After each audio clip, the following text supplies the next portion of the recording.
The truth of the West Bank security barrier.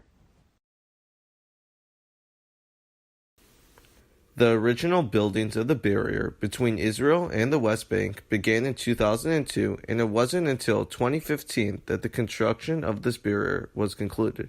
The barrier ranges a staggering 202 kilometers long that features sections of the barrier that reach a maximum of 8 meters in height. In addition to the tall concrete slabs, there's an electrical component which acts as a backup measure.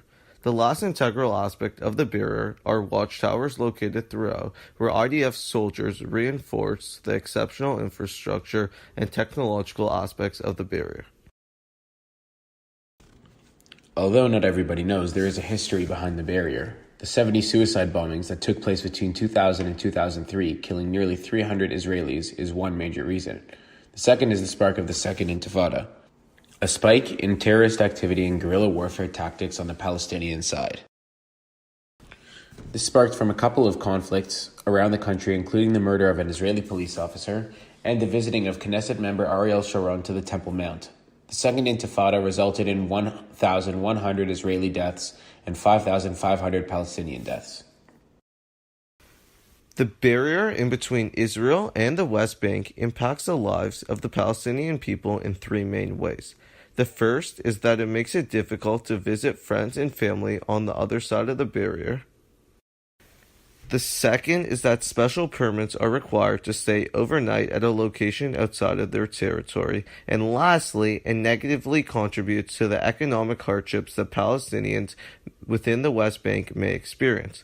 This can be seen through long and troubling transportation processes of goods.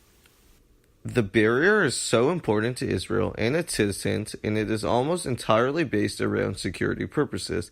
This enables its citizens to feel more safe in their homeland when going to large public sites.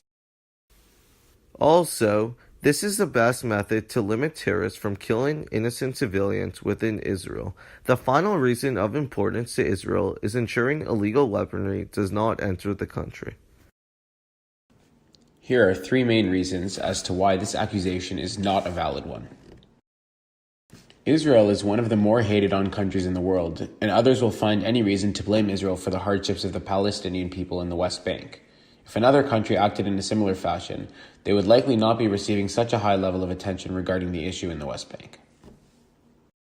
The Palestinians living in the West Bank are ultimately no different than the 1.5 million Palestinians living inside Israel as citizens who are not treated as anything but an average citizen. Lastly, despite what is often said, the security barrier has no connection to religion or race whatsoever. To put it simply, it is protecting Israelis from a group of people who reside in the West Bank who wish to harm civilians.